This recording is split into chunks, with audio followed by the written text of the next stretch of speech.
Lost in Translation, movie review. So this is part of my scripted movie review series. Premise behind this series is I go back through the old blog posts I've written over the years in my archives and try and make YouTube videos out of them. This was a post from 2004. I was living in Japan at that time, and there was this comedy called Lost in Translation, which was based upon kind of among other things, like the language problem of some Americans in Japan. And I started to get emails from people saying, "Oh, have you seen this film yet? What do you think of it?" And I had never even heard of the film. Like, it was not in theaters in Japan. Nobody was talking about it. It was a complete kind of nothing.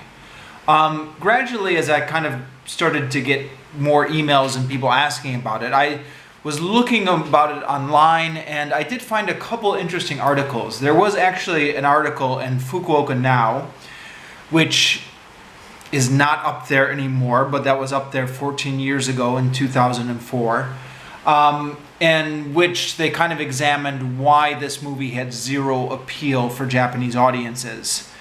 Basically, their conclusion was all of the humor kind of comes from the Americans kind of not understanding what's going on because of the language barrier. Japanese person watching this would not, the humor would not be there. Now, the film did eventually get a video release, a DVD release in Japan a year or two later. I don't remember exactly. But the 2004, it was almost impossible to get a hold of in Japan until a friend of mine got a DVD that somebody sent him from Canada. So we watched it together, and then I put up a review of it. All right, one more thing is, sorry, I should have explained this earlier. Among the things I found when I was researching the article and why it hadn't, researching the movie and why it hadn't been released in Japan, was accusations of racism. People saying that this was a racist movie, it was stereotyping Japanese people. And so I was kind of trying to sort out some of these questions when I reviewed the movie myself. So here we go, this is what I wrote. I saw Lost in Translation this weekend, which is a movie I've been curious about for some time. It hasn't been released in Oita Prefecture, but a friend of mine had the DVD sent from Canada, so I was able to watch it at his place. This past year has seen several American movies with Japanese themes, such as Kill Bill and The Last Samurai.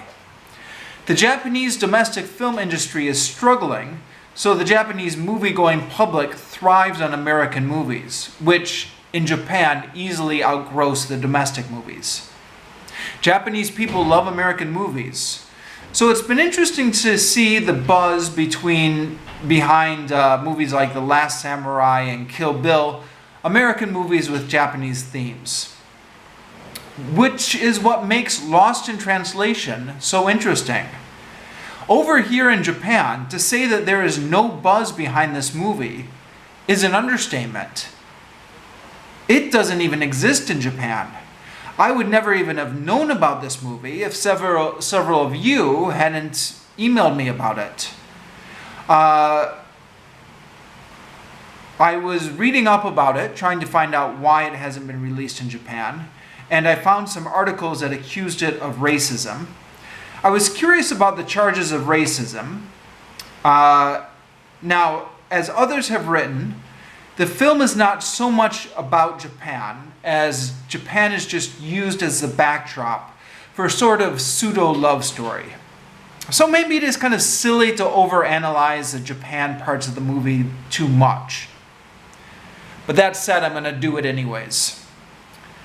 I think the Japanese references in the movie I could put into three categories. Stuff that seemed to come completely from left field and had no basis in reality. Like the part about that call girl. What was that about? 2, stuff that I could really identify with. Like the shower heads being too short. Oh boy, can I identify with that in Japan. And the cell phones with the bizarre ringtones. And those election vans, oh, completely identify with that. Number 3, stuff I could identify with, but which had been exaggerated for comic effect. The third category was by far the majority, such as the Japanese mispronunciation of English names. Sure, it was exaggerated a bit in the movie, but it is something all foreigners in Japan notice. And sometimes, as in the movie, the names of Western celebrities become unrecognizable when pronounced in the Japanese syllabary. The language barrier is something everyone in Japan has to deal with, as with in any non-English speaking country. It was exaggerated in the movie. If The Last Samurai, a lot of my Japanese friends watched the movie and they commented, "Oh, that is so inaccurate. A samurai would never be able to speak fluent English at this time period in Japan." So, yeah, The Last Samurai was guilty of an historical inaccuracy by having the samurai lords and the Japanese emperor speak fluent English. Lost in Translation errs in the other direction by kind of exaggerating how poorly Japanese people speak English, by making it seem as if no Japanese people could speak English. I mean, Tokyo is an international city, and Tokyo is actually pretty English friendly. My friend and I both agreed that that scene in the hospital is pretty unrealistic, because educated people, like doctors, speak a bit of English. And even if they didn't, they would never blab on in Japanese and expect to be understood by a foreign person. Japanese people know that foreigners don't speak Japanese. Nor would the person behind the reception desk just launch into Japanese and expect to be understood. In fact, if anything, it's the opposite frustration that exists for many foreigners in Japan. There's this perception that foreigners are unable to speak Japanese. So white people or Westerners who've lived in Japan for years and speak fluent Japanese will often complain that Japanese people refuse to talk to them in Japanese and will insist on speaking very stilted English with them rather than switch over into Japanese. But of course, the movie was just exaggerating the language barrier for comic effect, and I can dig that. I understand it's a joke. Although the movie was criticized for being about two whiny Americans always complaining about Japan, I thought that even that was forgivable. When we Jets get together, all we do is whine about Japan. Of course, we Jets all understand, Jets is Japanese English Teaching Exchange Program. It's a group of us who were teaching English in Japan on this government exchange program. So we Jets all understand how privileged we are here. We're paid pretty well for essentially just speaking our native language. And most of us are shown nothing but kindness from the Japanese people. It's just that living in a different culture creates pressures. All the little things build on you. It's difficult to vent these feelings to Japanese friends. So on the weekends, we Jets will often get together and someone will start complaining about something about Japan. And before long, everyone will start to vent and it will launch into a huge complaint session. And then, when it's all over and everyone has gotten everything off of their chest, everyone will take a deep breath and someone will say something like, "Of course, really, I guess we have it pretty good here." And then people will start talking about things they like about Japan, or ways in which Japan may be better than our home country, or even take back or modify some of the things we have just said. And that, I think, is what is missing from this movie. I think it's okay to make a movie about things that a foreigner would find frustrating in Japan. But it would be nice if somewhere in the movie there would have been that deep breath and then a look at what is enjoyable about Japan. At the end of the movie, you just got the impression that Japan is just a horribly bizarre place that no American could enjoy himself in.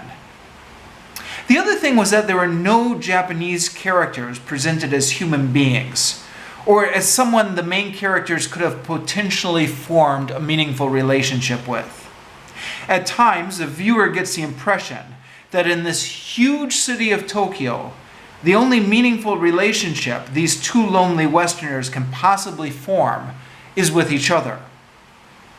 When you first get to Japan, jumping back to kind of the jet experience, you are overwhelmed and you tend to focus exclusively on the differences. This is probably helped or not helped, depending on how you look at it, by prepping for the trip by reading guidebooks, because guidebooks tend to emphasize the cultural differences. And the differences are formidable. But the longer I've been here, it's the similarities I notice more and more.